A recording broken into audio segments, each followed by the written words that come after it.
What's up guys, Jen Fett here. Today we're going to be going over the keys to the reverse pivot versus the forward pivot. How you should use it, when you should use it, and why you should use it.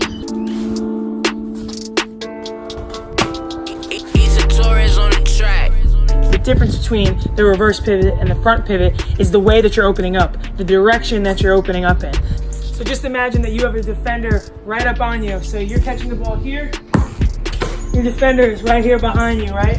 You need a clear space. So you're gonna take that left foot pivot and rip through. That's automatically gonna make this defender here.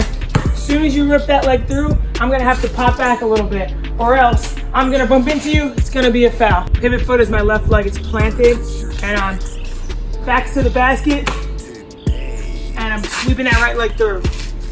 Same thing, if I want my pivot foot to be my right foot, opening up, sweeping that left leg through.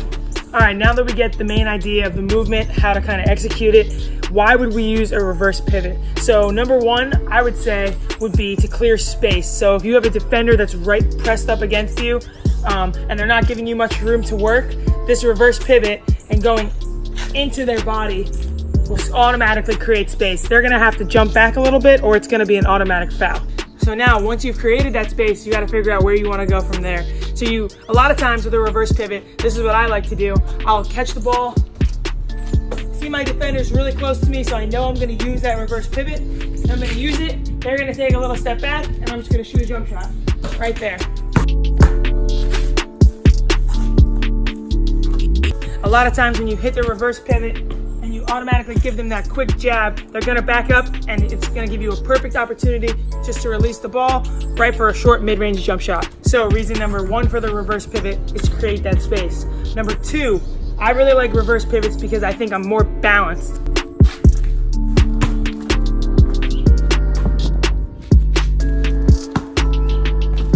You can go one of two ways. You can jab one way, jab the other way, but now you have the opportunity to do multiple things.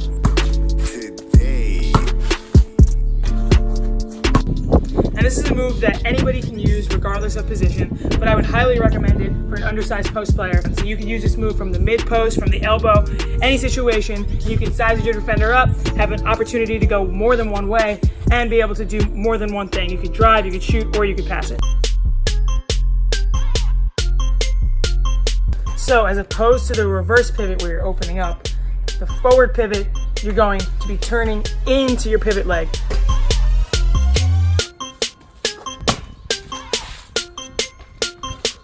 My right leg is my pivot leg, and I'm catching the ball here, I'm turning into my pivot leg.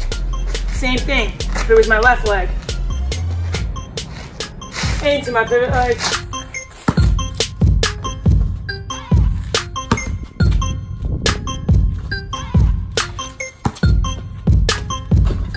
Allow you to get into your shot quicker. Adding a shimmy or a fake spin before you do your forward pivot will definitely throw your defender off guard and allow you to just turn and shoot or turn and go right away. A forward pivot can also be used if you have a smaller defender on you. So if I know that this defender is smaller and there's no way she's gonna be able to block my shot, I can just turn, shoot right over without having to do much else. But you can go into a forward pivot, into a jab. My right foot is my pivot foot. You can turn here, you can jab. Jab that way, right through, come right back around.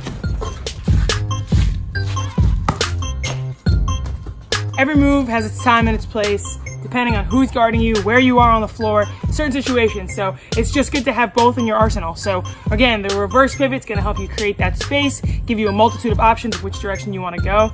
But the forward pivot is gonna allow you to spin off somebody quickly, make a quicker move, be more decisive. All right, guys, that's all I got for you today in terms of the reverse pivot and the forward pivot. Just be sure to use them efficiently. I just showed you guys a couple ways of how you should use them and when you should use them. Being able to use both in the appropriate situations will really help you become a better player and take your game to the next level. So I hope you guys enjoyed that. We just got some backyard buckets and we'll keep the videos coming. So enjoy, be sure to like, share, and subscribe.